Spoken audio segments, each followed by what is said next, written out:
Welcome back to another episode of the Gamblers Grind Podcast. It's your boy Make a Wish here with that Week 2, Game 1, Thursday night football.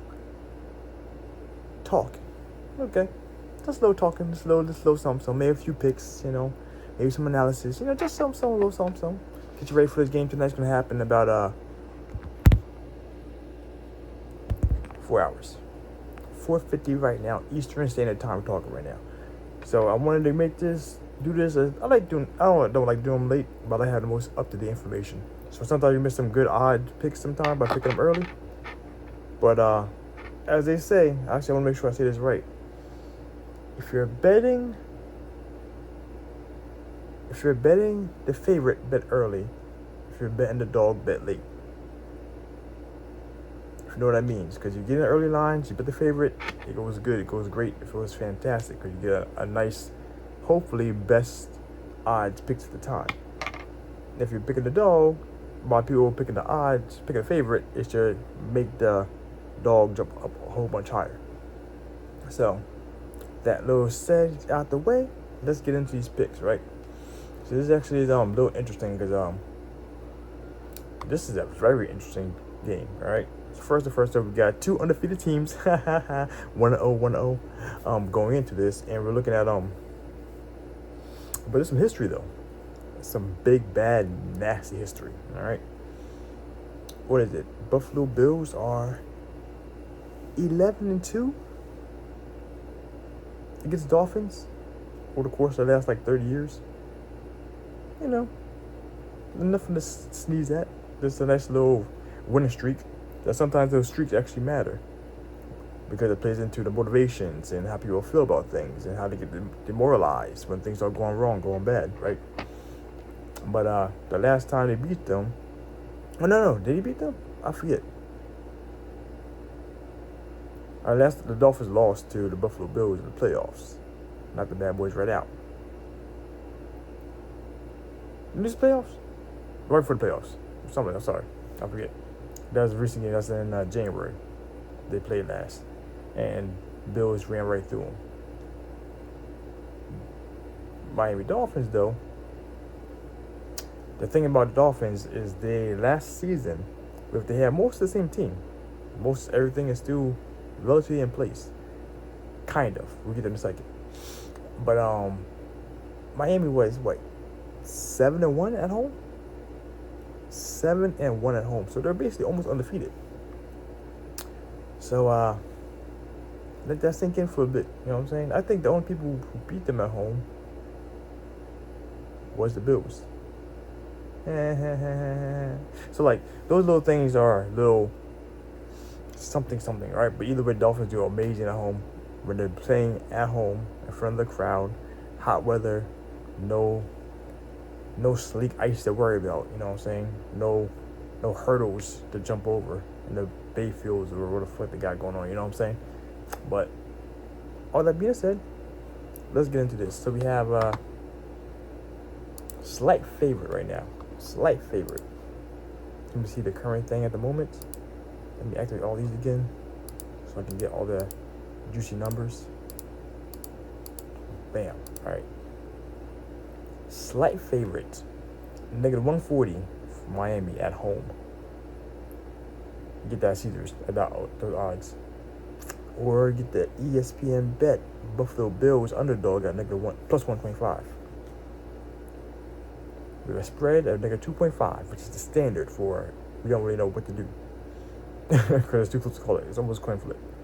-2.5, so you don't have that luxury of a 3 for a tie. 3.5 to be under a field goal. But if it's in the 3-point range, right there, look at the numbers. Plus 2.5 Buffalo at ESPN bets and -115 for Miami, the favorite at FanDuel. With the over under 48.5, which has been touched between these two 6 times in the past 20 games, them combined, compared to the under of 48.5 14 times in the past 20 games. So, 20 games combined, not 20 games. 20 games. All right. So, like I said, that being said, one of the biggest things going into this we got to look out for is that one thing that Miami likes to do is, especially when you get close to the end zone, is rushing touchdowns. That's what they're known for doing, pretty much. And give it to the boy, Mostert. Mostert? Yeah, Raheem Mostert. Mostert. I gotta look at the name of the pronunciation. That sounds like it's wrong. But he's out the game with chest injuries, chest pain. All right, so he's out. He's already been declared out, and we're still waiting for the finale, okey doke of a boy, number two running back. Devon Achane. I was trying to check right here, and that's still questionable. They're gonna wait till the last 90 minutes before the game is announced. He missed the first 2 days of the week practice, and the third day he was there with some light work. So potentially they're saying that he looks good and he actually is reasonable. He should be able to make it out the practice field. I mean, he's actually looking decent in the practice field. He might actually make it the game, but I don't foresee that happening.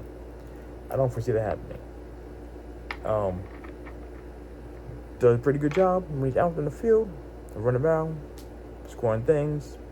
Good backup to Mostert. But it's not looking good in my personal opinion. I don't think he's going to be there. With that being said, that goes into the next thing, which is who's going to be the replacement. Because we have 2 guys in the backfield. We have, what's the guy's names? I'm trying to remember before I look up here. What's the guy's names? Wilson? I don't even know. Off the top of my head. I don't learn you guys' names off the top of my head like this, you know what I'm saying?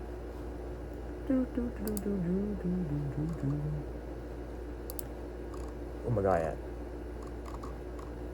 Why don't just love me? Like how you want to set up a race or just quick look at things at a glimpse, you know what I'm saying? The people backing them up. Alright, so yeah, I'll tell you. Jeff Wilson Jr. Alright. He's the third team, whatever you call it. And Jalen Wright. 2 guys there. The difference between these 2 guys though is that Jeff Wilson already has action this season under this team. Jalen Wright has nothing. So the potential that they might keep it going because missing the number 1 running back, especially for the red zone touchdown type situations, Jeff Wilson is probably going to get a lot more action for that. Especially if a change out. Jalen Wright may also swing in there too, but I foresee more of a workload going to Jeff Wilson there. So what they tend to do is they like to get in the red zone and then run the ball in. So if you want to play froggy with this, even though it's through the week 1, week 2 stuff, I don't really start. We're not really betting right now, unless you have those no splits like I do again. I do see Wilson getting the workload here and actually getting a touchdown off of that. Is it something I was betting though? I don't know. But that's my reason behind that. Because what tends not to happen is unless Tyreek or Waddle run the ball in for a nice little 35, 36, 37 yard catch, they run that ball in. They pound that ball in. So that's going to be the case. What is something that was very important that I was going to mention about this team dynamic? Nothing else. Oh yes, this is a Thursday game, which means there's only been 3 days recovery time. There's actually one reason why I'm also as well saying that I'm not too sure if a change is going to be actually in there, because if he strained issues on the last game, he's never fully recovered after 3 days. And also doing a little workout and stuff like that. Everyone's kind of tiredish, all right? But the thing here is, for the most part, the Bills run a much harder ship. They play a lot more physical. And that might hold them back a little bit in regards to actually not necessarily scoring, but actually being effective, especially early on in the first half. That's why I'm actually leaning there too, FYI, about potentially giving the higher points to Dolphins in the first half. Questionable. I'm thinking about that though, because I mean that also gets the case. Like last week, they didn't have a great first half because, you know, they have issues internally with a guy not being there because of cuff work. You know, we'll leave it at that. But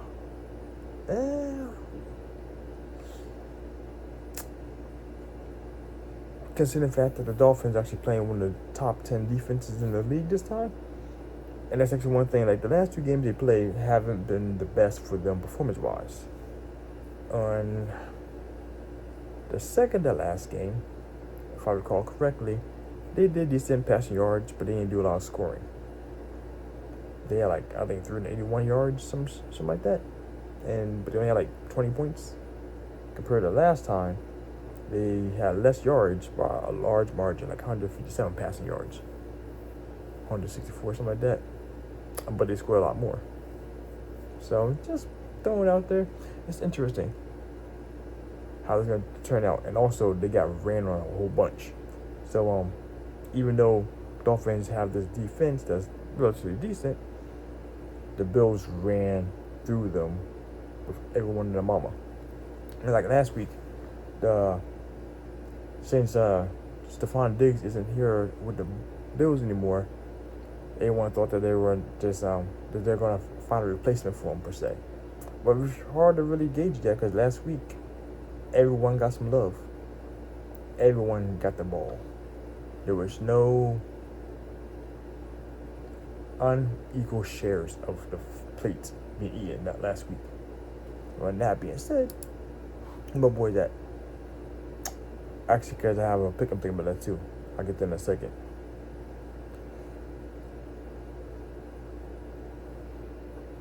But that's another thing too. That's one thing I would say. Everyone got a share of the plate of the pie last week because they're also banging on a pretty shitty defense in Arizona. All right. Whereas the Dolphins actually have a relatively decent pass defense, and they actually been keeping most teams under like 143 yards. I think it was, give or take. I forget at the current moment. I looked this up earlier. And so that's one thing that we have to take into consideration. I don't expect them to be doing really pass heavy, so there's actually potential that promoting Josh Allen might actually not pass the ball too much unless he's doing a lot of short runs. So I was actually considering if they actually do the same schematic they did last time, there's going to be a lot more running. If there's a lot more running, then James Cook's going to be getting that work. Josh Allen's legs going to be getting that work. And who is the boy, the tight end? Dalton Kincaid might be seeing some quick pass off, short slot route type situations. Short slot, slant, something real close. Beep boop. You know what I'm saying? That'd be what I'm foreseeing going to be more the case. I don't think there's going to be too big throws down the line. And actually, that's what got me thinking right now. Boy, where's he at? One of the picks. Curtis Samuel. One of the relatively good backup receivers. I foresee him actually getting under 1.5 receptions this game. Because there's going to be a lot more running. And there's a lot more small dishes to the side. Pitch like stuff. And off to like the Kincaids. Kincaid might actually go pop off. Like last game, like 84. Each time they played that like 84 yards for Kincaid. Give or take. So, you know what I'm saying? Those quick little short passes. Keep them on their heels. Keep the ball running, move. It's like clock running. Control the ball. Control the time. You know, that kind of good stuff. I do foresee this one. I really can't call it. Like, I'm at odds because I foresee. Let me go back to the main course here. I foresee that the Dolphins might actually hold the ground at home for old time's sake and, you know, kind of break the streak and add another win another notch in the win column against the Bills. I don't know if that's going to happen or not, though, but because last week the Bills were actually playing phenomenally. Started off slow, but started playing phenomenally. But then again, they also playing a pretty bad defense, so that changes some things, you know. This time though, if they run the same schematic, Bills gonna run them over all day, because Miami's rush defense is pretty decent, but they got exposed last year. Could be because of the fact that they were just in coast mode. I don't like to speculate, but that could potentially be it. You know what I'm saying? That could potentially be it. But right now, though, like I said, I'm actually really scared about this one. Again, still week 2, early one, not enough information. I'm leaning towards Miami to win this outright. The Bills are the Bills, but I'm leaning, and also their current record, but I'm still leaning Dolphins to win this one outright. At that negative 140 with the under 48.5. I don't foresee many high-scoring situations because there probably won't be a lot of big, long plays for passing. That's been kind of the trend. Even though we got, Hill and Waddle out there, they were still cut back because the defense of the Buffalo Bills actually kind of kept them from going too far crazy like they would normally would.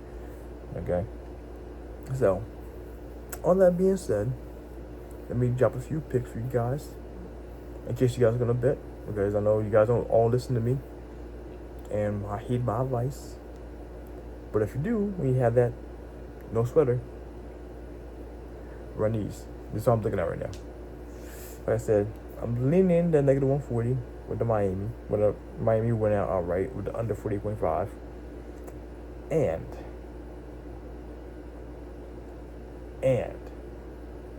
the picks I'm looking at. I haven't decided which one I'm going to do yet, but these picks. First off, longest rushing.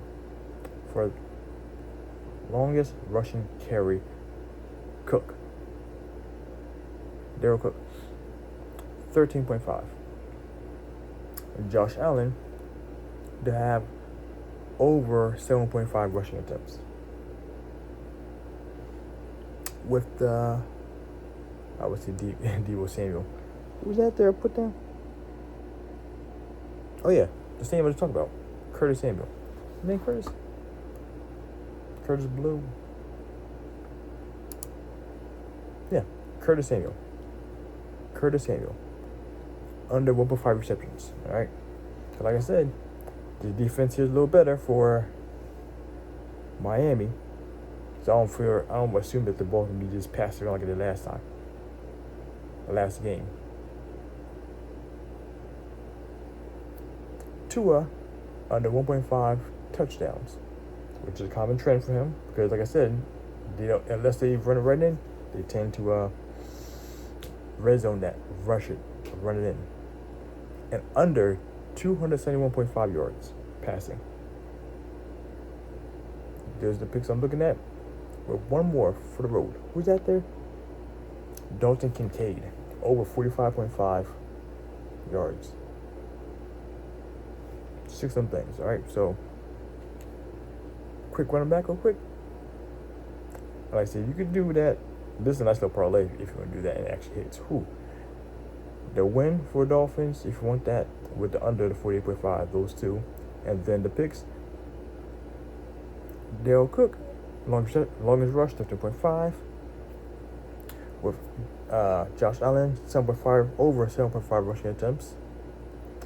Curtis Samuel with the under 1.5 receptions. Tua with the under 1.5 touchdowns and under 271.5 yards passing. And Dalton Kincaid with the over 45.5 yards rushing. So yeah, that's gonna sound like a nice juicy parlay. You don't have to take all the picks, because I may not take all the picks, but we'll see what happens though. Because right now I'm feeling probably happy, and right now no sweaters. When you no sweats, that's where you get always just swing for the fences. You know what I'm saying? Swing for the fences. Sometimes, not every time, depending on how much you're betting, right? But that being said, let's go out and make some money, guys. Happy gambling, gamblers. Happy gambling, grinders. Make a wish out.